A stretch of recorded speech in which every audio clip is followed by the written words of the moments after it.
What's up? It's your boy Updated Weeb here. Kare-release lang ng chapter 186 ng Jujutsu Kaisen manga. At ito na ang pinakaiintay ng lahat dahil nandito na ang pinakaiintay at pinaka-hype na laban sa gitna ni Kashimo Hajime at Hakari Kinji. Way back in chapter 185, nakita natin na ang last panel ay ang pagkaabot ni Hakari Kinji habang isinasabit ni Kashimo Hajime ang pugot na ulo ni Panda sa kanyang staff. At makita din natin na umaapaw ang cursed energy na lumalabas sa katawan ni Hakari. At si Kashimo Hajime naman ay mistulang mas na-excite pa dahil nakita niyang mayroon ng dumating na worthy na kalaban at hindi na siya maboboring dahil hindi na katulad ng mga nakatapat niya sa Kaling Games na may hinang nilalang lang ang kanyang mga katapat. In-reveal na rin sa chapter na ito kung anong makukuhang prize ni Hakari kapag nakakuha siya ng jackpot sa kanyang domain expansion na Restless Gambler. At ang prize na yon ay ang infinite na cursed energy, meaning mas madami pa kaysa kay Yuta Okkotsu o kay Gojo Satoru. Kaya kung matatandaan natin sa mga nakaraang chapter, nasabi ni Yuta Okkotsu na mas malakas pa sa kanya si Hakari Kinji kapag siya ay nasa kondisyon dahil tunay nga namang napakalakas ng infinite na cursed energy. Dahil isa ito sa mga factor na pinagbabasehan ng gaano kalakas ang isang Jujutsu sorcerer. Ngunit magtatagal lamang ito ng 4 minutes and 11 seconds. Kasing haba ng length ng theme song ng larong ginamit niya sa Restless Gambler na nagngangalang If You Stand Here na theme song ng Pure Love Train, na dahilan na rin kung bakit may presensya ng mistulang tunog o background music na nakapalibot sa cursed energy ni Hakari Kinji. Hindi na pinatagal ni Hakari at agad niya nang inatake ng isang suntok si Kashimo Hajime, pero na-block niya ito gamit ng kanyang staff. Pero dahil nga reinforced ng napakalakas na infinite cursed energy ang kamao nitong si Hakari Kinji, ay tumalsik pa rin si Kashimo Hajime kahit na na-block niya pa ito. Ngunit halos hindi tinablan si Kashimo Hajime ng atake at agad siyang nakarecover. Bumalik siya agad sa pwesto niya in attempt ng pag-attack kay Hakari. Hindi naman nagulat si Hakari at agad niya itong sinipa, ngunit hindi ito tumama at ang cargo crate lamang ang tinamaan ng impact. Kung makita natin, napakalakas ng damage na in-inflict nito sa cargo crate dahil halos mabutas ang cargo crate at nag-deal ito ng napakalaking dent habang pinapataob pa nga ito. Bagamat hindi tinamaan si Kashimo Hajime, nagdugo pa rin ang ilong niya dahil nga sa kakaibang property ng cursed energy ni Hakari na nagdidil ng napakalakas na damage sa kanyang mga kalaban kahit na sa isang basic na attack lang. At considering na ngayon na meron siyang infinite cursed energy, kahit hindi tumama ang mga atake niya, kahit impact lang napakalakas na ng nadidil na damage. Nagsimula ng mamangha si Kashimo Hajime kay Hakari Kinji dahil napansin niya pang hindi nito pinapansin ang kakaibang property ng curse technique niya. Kahit nararamdaman ni Hakari Kinji na merong parang electrocution na effect yung atake ni Kashimo Hajime, hindi niya to pinapansin at sinasabi niya lang na parang nangingimi lang ang kamay niya. At dahil nga doon, tinanong na ni Kashimo Hajime kung anong pangalan ni Hakari as a sign of respect sa isang kalaban na nire-regard mo as a worthy opponent or even greater.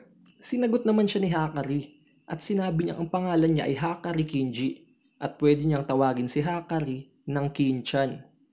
Nagpapakita lamang ito na confident si Hakari sa kanyang kakayahan at hindi siya natatakot sa skills at capabilities ni Kashimo Hajime. Makikita rin natin dito na mayroon talagang presensya ng background music sa curse technique ni Hakari Kinji.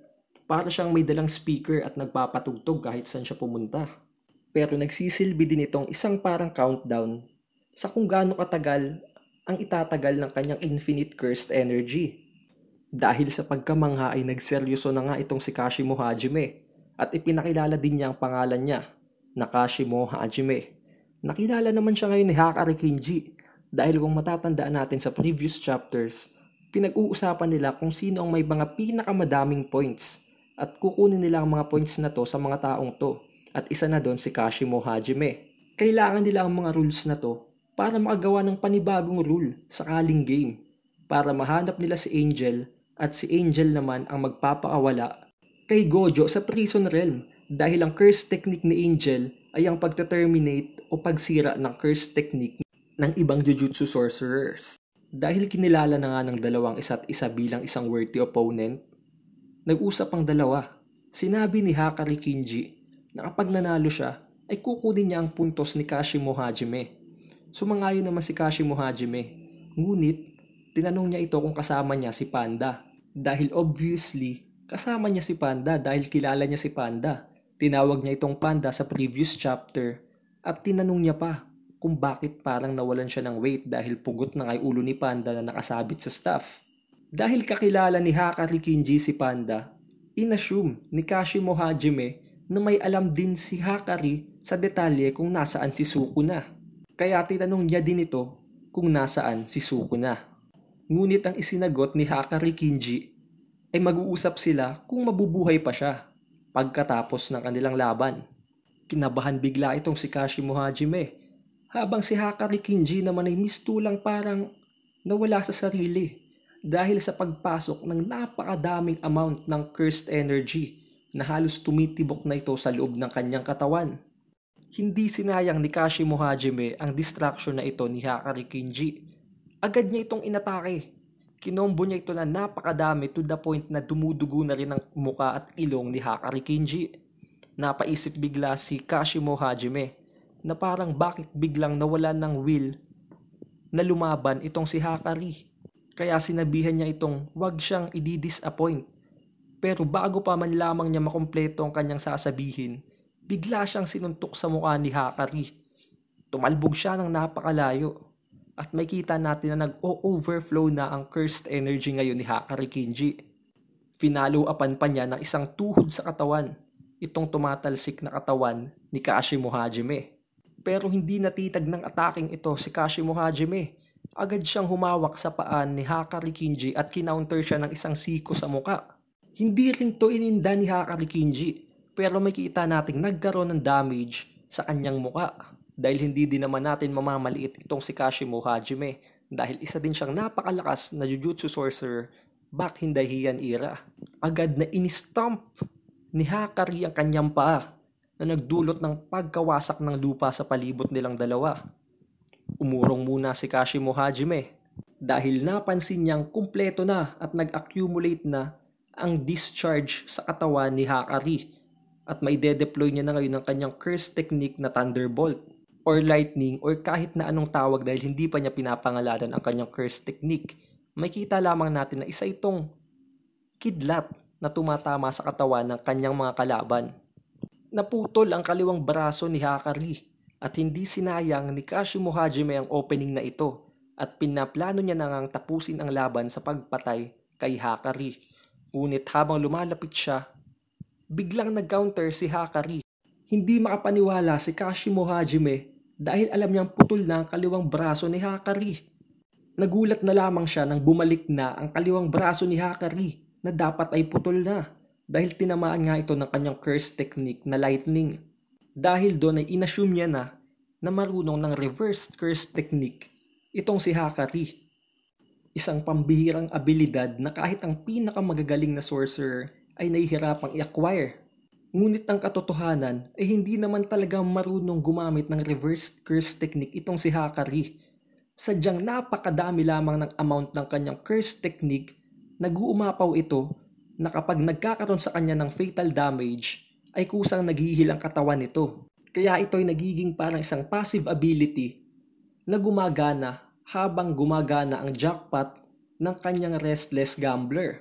Kaya naman, sa 4 minutes and 11 seconds, si Hakari ay immortal. Nakikita nyo na ba kung gaano kalakas ang domain expansion ni Hakari considering na makakahit siya ng jackpot? Bagamat napaka-complex ng kanyang domain expansion, napakalakas naman ang naidudulot nito. Gayunpaman, malapit nang matapos ang 4 minutes and 11 seconds ng paglalaban nila. Kaya malapit na ring mawala ang kanyang infinite cursed energy na dulot ng jackpot niya. Napansin din ni Kashimo Hajime na humihina na ang tunog ng background music ng curse technique ni Hakari Kinji, na kung matatandaan natin, kapag natapos na ang tunog ng theme music ng Pure Love Train ay matatapos na rin ang 4 minutes and 11 seconds ng infinite cursed energy niya. Pero on the other side, hindi naman alam ni Kashimo Hajime ang detalyeng ito. Bago pa maubos ang kanyang infinite cursed energy, ay nag-deploy na naman itong si Hakari Kinji ng panibagong domain expansion. Kung matatandaan natin, nasabi na ang paggamit ng domain expansion or barrier technique ay kumukuha ng napakadaming cursed energy sa gumagamit nito, na nagiging dahilan kung bakit pansamantalang hindi sila nakakagamit ng cursed technique. Subalit, meron ngayong infinite na cursed energy itong si Hakari Kinji, kaya makakapag-deploy ulit siya ng isa pang domain expansion, at kapag nakahit na naman siya ng panibagong jackpot, magpapatuloy na naman ang 4 minutes and 11 seconds ng infinite cursed energy. At bago na naman maubos yun, pwede na naman siyang mag-deploy ng panibagong barrier technique. Meaning, as long as nakakahit siya ng jackpot, magiging immortal siya ng kahit pagano niya gustuhin katagal. Makikita natin ngayon kung gaano kalakas si Hakari Kinji at kung gaano kadaya naman ang kanyang barrier technique. Considering na meron siyang guaranteed jackpot sa kada gamit niya ng kanyang restless gambler. Nangyari lamang na mas maagap niyang nahit ang jackpot sa kanyang laban kay Charles. Meaning, ang nag-iisang tsansa ni Kashimo Hajime para mapatay itong si Hakari Kinji ay ang talunin siya habang nasa loob ng barrier technique. Habang hindi pa si Hakari nakakahit ng panibagong jackpot. Considering na kapag nakahit siya ng jackpot, mas tumataas palalo ang tsansa niyang makahit ng panibagong jackpot. Meaning, habang tumatagal na nagja-jackpot siya, jajakpat na naman siya. At hindi mo na talaga siya mapapatay dahil may infinite cursed energy na naman siya. Magkakaroon na naman siya ng reversed curse technique na unlimited. At magiging immortal na naman siya ng napakatagal dahil nakahit nga siya ng marami pang jackpot. Hanggang sa dumating sa point na ang maging jackpot rate niya ay 1 out of 1. Pag dumating na sa point na yun, hindi na mamamatay si Hakari. Magiging na siyang immortal. Ano na kaya ang gagawin ni Kashimo Hajime? Paano pa niya makakalaban si Sukuna kung dito pa nga lang kay Hakari Kinji ay nagkakaroon na siya ng isang tough time? Anong gagawin niyang paraan para matalo si Hakari? Maaring mag-deploy din siya ng kanyang sariling barrier technique. Mag-deploy siya ng mas malakas na domain expansion upang mas ma-overcome niya yung domain expansion ni Hakari. Finally, magagamit na ba ni Kashimo Hajime ang kanyang domain expansion? Kung hindi, paano niya tatalunin si Hakari? Sino na nga ba ang mananalo sa dalawang ito? Kung tatalunin ni Hakari si Kashimo Hajime, paano niya na maki-encounter si Yuji Itadori at makikita ang presensya ni Sukuna?